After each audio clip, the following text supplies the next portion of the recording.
एक युवा राष्ट्र जहां अपने कदम बढ़ाता, हर मुश्किल का सामना करता, अपने लक्ष्य की ओर निरंतर बढ़ता जा रहा है, वही कोई है हर मोड़ पर उसके साथ, मजबूती से थामे हाथ, हर आशंका हर डर से उसको अछूता रखे, सभी जंजीरों को तोड़ एक नई डगर बनाता जिस पर सभी चल सकें।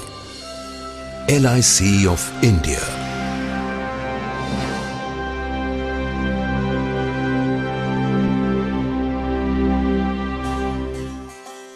दूरदर्शी राष्ट्र निर्माताओं द्वारा स्थापित जीवन बीमा को सभी देशवासियों तक भारत के हर कोने में पहुंचाने का लक्ष्य लिए दुनिया भर में अपने ढंग की अकेली मिसाल, जिसे संभव बनाया सोच समझकर तैयार की गई प्रोडक्ट रेंज ने, जो प्रदान करती है बुनियादी सुरक्षा,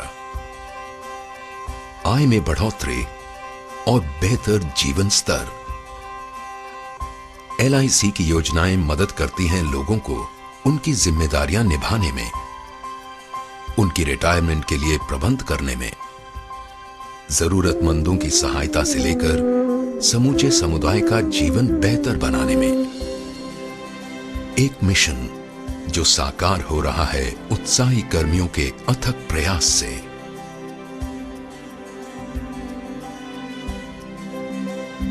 जो सभी के लिए एक सुरक्षित भविष्य के महत्व का संदेश देश के कोने कोने में पहुंचाते आ रहे हैं।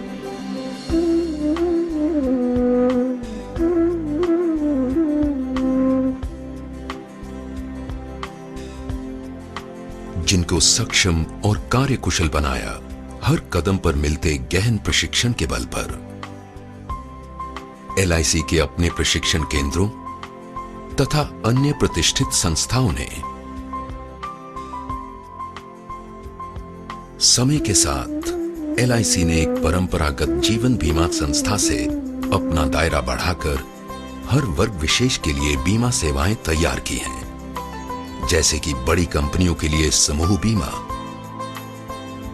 साथ ही देश की अर्थव्यवस्था को सुदृढ़ बनाने वाली कई विशाल संस्थाओं का निर्माण भी किया है। यही नहीं, LIC की लगातार कोशिश रही है सुविधाहीन जरूरतमंद वर्ग तक बीमा सुरक्षा ले जाने की। LIC ने खुद को पूरी तरह एक नए सांचे में ढालकर अनेक महत्वपूर्ण व्यावसायिक इकाइयों का गठन किया है, सदैव परिवर्तनशील दुनिया की चुनौतियों का सामना करने के लिए और अपनी आंतरिक शक्तियों को एकत्र कर नए आमदनी के स्रोतों में परिवर्तित करने के लिए। यह सब संभव हुआ है नवीनतम टेक्नोलॉजी के बल पर, जिससे LIC आज कहीं भी किसी भी जानकारी को उपलब्ध करने में सक्षम है। साथ ही हर ग्राहक के लिए उनसे संपर्क तथा व्यवहार करना है बेहद सहज और आसान। परिणाम बेहतर और बेहतर सेवा। कोई आश्चर्य नहीं कि अपने उच्च स्तरीय प्रबंधन के बल पर LIC जीवन बीमा सुरक्षा के प्रसार में विश्व के सबसे बड़े बीमाकर्ताओं में से एक है, जिसकी कुल प्रबंधाधीन परिसंपत्ति है 11,52,000 करोड़ रुपए से अधिक। सक्रिय पॉलिसियां हैं 27 करोड़ से अधिक तथा 2009-2010 में जिसने 2 करोड़ 11 लाख से अधिक दावों का भुगतान किया। इन सब के अलावा LIC की सेवाएं हैं सही अर्थों में बहुमुखी, बहुउपयोगी, जिसके बहुआयामी उत्पादों और सेवाओं में शामिल हैं housing finance, care homes, financial services, mutual fund, pension fund, credit cards.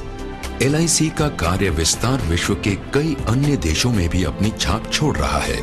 सच्चे अर्थों में वैश्विक स्तर पर कार्यरत एक विशाल वित्तीय संगठन। LIC ने हमेशा से जनता की बचत का अधिकतम संग्रहण किया है, जिसका प्रमाण है कुल प्रीमियम आय में निरंतर वृद्धि। निगम अपने निवेशकों तथा समुदाय के अधिकाधिक लाभ को ध्यान में रखकर अपने धन का निवेश करता है।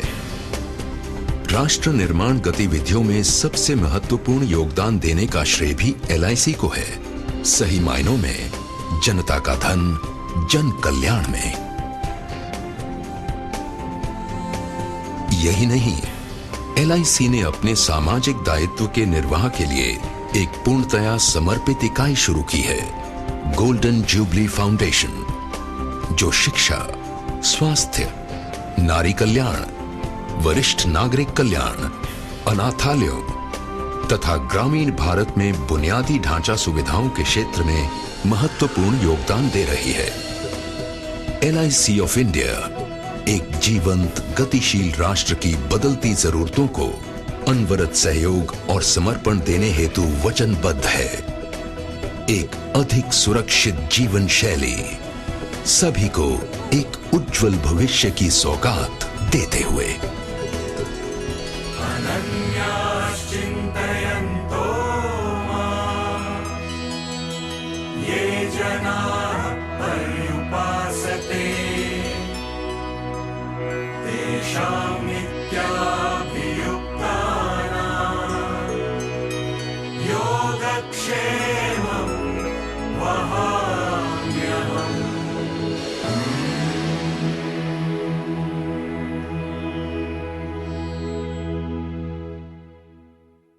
निफ्ट का फॉर्म कोई बहुत बड़ी कहा जाए टेंशन की बात नहीं है, बिल्कुल आसान सा फॉर्म है। इस फॉर्म को भरने के लिए कोई बहुत ज्यादा दिक्कत नहीं आने वाली है। अब क्वेश्चन आपके दिमाग में होगा कि यह निफ्ट का फॉर्म मिलेगा कहाँ? तो आप LIC के किसी भी ब्रांच में चले जाएं, आप वहां बोल दें कि मुझे जो है निफ्ट का फॉर्म चाहिए, तो वहां से आपको निफ्ट का फॉर्म मिल जाएगा। अगर आप नेट से डाउनलोड करना चाहते हैं तो गूगल में जाकर आप वहां सर्च करेंगे LIC निफ्ट फॉर्म, तो वहां से भी आप ले सकते हैं। वैसे मैं डिस्क्रिप्शन में भी अपनी जो ये निफ्ट के फॉर्म को मैंने लोड किया हुआ है, मैं उसके लिंक को दे दूंगा। अगर आप चाहें तो यहां से भी आप इस निफ्ट के फॉर्म को डाउनलोड कर सकते हैं। अब देखते हैं कि इस निफ्ट के फॉर्म को भरते कैसे हैं। यह देखिए, यहां क्या है कि ब्रांच जो लिखा है, आपको लिखना है आपकी पॉलिसी जिस ब्रांच में चल रही है, यानी जो आपने बीमा कराया हुआ है वह बीमा किस ब्रांच में चल रहा है उसका नाम यहां पर आपको लिख देना है।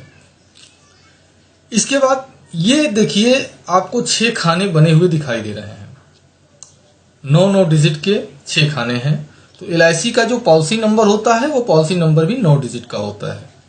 यहां पर क्या है कि एक व्यक्ति 6 पॉलिसी नंबर डाल सकता है, लेकिन इसका मतलब यह नहीं है कि एक व्यक्ति चाहे तो 6 दूसरे का भी पॉलिसी नंबर डाल दे। नहीं, देखिए LIC आप यहां पर वही पॉलिसी नंबर डालेंगे जो आपके खुद की है।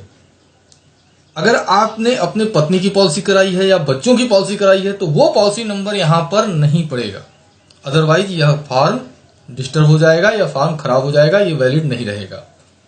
तो सबसे पहला इस चीज का ध्यान दें कि यहां पर वही पॉलिसी नंबर डालें जो आप अपने जीवन पर आपने पॉलिसी ली हुई है, उसी का नंबर आप यहां पर डालेंगे।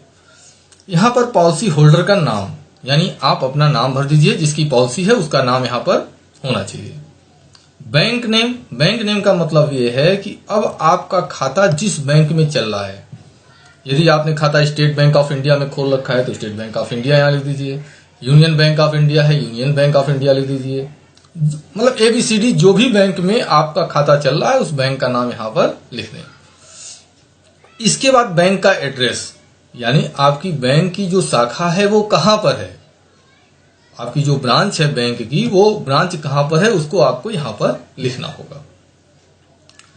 अब इसके बाद अगला चीज है, आपका जो बैंक अकाउंट है वो किस टाइप का है, करंट अकाउंट है, सेविंग अकाउंट है, बचत खाता आपने खोला है या करंट खाता खोला है, जो भी खोला हुआ है जिस तरह का खाता है आप उसको यहां पर लिख दीजिए। इसके बाद आपका अकाउंट नंबर, देखिए सभी चीजों को चूंकि आपका जो खाता नंबर है वो आपका पॉलिसी में अटैच होने जा रहा है, तो इसकी हर चीजों को बहुत ही सावधानी बरतकर तब लिखें, क्योंकि एक भी चीज अगर गलत होती है और उसकी फीडिंग अगर गलत हो जाती है तो भविष्य में आपके पेमेंट में बहुत बड़ी समस्या आ सकती है। तो यहां पर जो अकाउंट नंबर डालना है, अकाउंट नंबर अपने बैंक पासबुक को खोल लें, CVS जो अकाउंट नंबर होगा वो अकाउंट नंबर आपको इसमें इंटर करना होगा। ये जो 1 खाने हैं इसमें 1 डिजिट होनी चाहिए, इसमें 1 डिजिट होनी चाहिए, इसमें 1 डिजिट होनी चाहिए, 1 डिजिट इसमें होनी चाहिए, यानी जितना भी खाता नंबर है एक एक नंबर करके इन खानों में आप भर दें। इसके बाद बैंक का IFSC कोड आपको डालना है। IFSC कोड आपके बैंक के पासबुक पर, या अगर चेकबुक अगर आप यूजर हैं तो चेक के ऊपर, हर चेक के ऊपर जो है IFSC कोड होता है। लेकिन हो सकता है अगर आप चेकबुक यूजर नहीं है तो उस कंडीशन में क्या होगा कि आपके पासबुक पर भी आजकल तो बैंक प्रिंट करके दे रही है पासबुक के ऊपर ही। लेकिन ओवरऑल यदि आपको IFSC कोड नहीं मिल रहा है तो मैं इसका भी लिंक आपको नीचे दे दूंगा, आप वहां से जो है IFSC कोड सर्च कर सकते हैं। इसके बाद अगला ऑप्शन है मोबाइल नंबर का। तो यहाँ पर आप अपना मोबाइल नंबर डाल दीजिए। मोबाइल नंबर आपका वो होना चाहिए जो आप परमानेंट यूज करते हो, क्योंकि आपके पॉलिसी की इंफॉर्मेशन आपके इस जो आपका ये जो मोबाइल नंबर आप यहाँ पर डालेंगे, इस जगह पर आपके पॉलिसी की इंफॉर्मेशन LIC आपको भेजती रहेगी मैसेज के जरिए, या अगर आवश्यकता पड़ती है तो LIC के द्वारा आपको कॉल भी किया जा सकता है। तो इसलिए नंबर जो है वो नंबर सही डालें। अगर आप मेल यूजर हैं तो अपनी मेल ID यहाँ पर डाल दीजिए, ठीक है। इसके बाद यहाँ पर पूछ क्या रहा है, ये कह रहे हैं कि क्या आप चाहते हैं कि आपको SMS और ईमेल आपको मिलते रहें। यदि आप चाहते हैं कि हम मिलते रहें तो यहाँ पर मार्का कर दें। तो यहाँ पर जो आप मेल ID और मोबाइल नंबर डाले होंगे उस पर जो है आपको LIC मैसेज और ईमेल के जरिए आपके पॉलिसी से संबंधित जानकारी सूचनाएं देती रहेगी। अब यदि आपने कैंसिल चेक लगाया हुआ है तो आप यहाँ पर प्लस मार्क सही का निशान लगा दीजिए, और यदि आपने कैंसिल चेक नहीं लगाया है, बैंक पासबुक की फोटो कॉपी लगा रहे हैं, तो आप उसको यहाँ पर मार्क कर दीजिए। इसके बाद लास्ट ऑप्शन है, यहाँ पर डेट डाल दीजिए जिस डेट में आप फॉर्म जमा करने जा रहे हैं। आप यहाँ पर डेट डाल दीजिए और यहाँ पर जो आपकी पॉलिसी में आपने साइन किया हुआ है वो सिग्नेचर ये ऊपर यहाँ पर आपको यहाँ सिग्नेचर कर देना है। देखिए, सबसे पहले इसके साथ आपको या तो कैंसिल चेक लगाना है या तो बैंक पासबुक की फोटो कॉपी लगानी है। और यदि आप बैंक पासबुक की फोटो कॉपी लगा रहे हैं तो फोटो कॉपी जहां कराए हैं उसके नीचे आपको एक सिग्नेचर करना होगा। और यदि आप कैंसिल चेक लगा रहे हैं तो चेक को कैंसिल कर दीजिए और एक सिग्नेचर कर दीजिए। तो इससे क्या होगा, देखिए सबसे पहले प्रायोरिटी तो मैं दूंगा कि अगर आप चेक यूजर हैं तो आप अपना कैंसिल चेक लगाइए, और यदि चेक यूजर नहीं है देन तब तो समस्या है भाई, आप अपना बैंक पासबुक की फोटो कॉपी लगा सकते हैं। चेक बुक लगाने के लिए कैंसिल चेक लगाने के लिए मैं इसलिए बोल रहा हूं क्योंकि चेक के ऊपर सारी की सारी इंफॉर्मेशन अवेलेबल होती है। आपका खाता नंबर, आपका नाम लिखा होता है, IFSC कोड लिखा होता है, माइकर नंबर लिखा होता है, तो सारी चीजों की जानकारी उसमें अवेलेबल होती है। तो बेहतर है कि अगर आप चेक यूजर हैं तो चेक लगा दीजिए। उम्मीद करता हूं कि यह जो फॉर्म भरने की प्रक्रिया मैंने बताई है यह आपको समझ में आई होगी। वैसे जो भी आपका अनुभव रहा है उसको आप कमेंट बॉक्स में जरूर डालें, और यदि आपको यह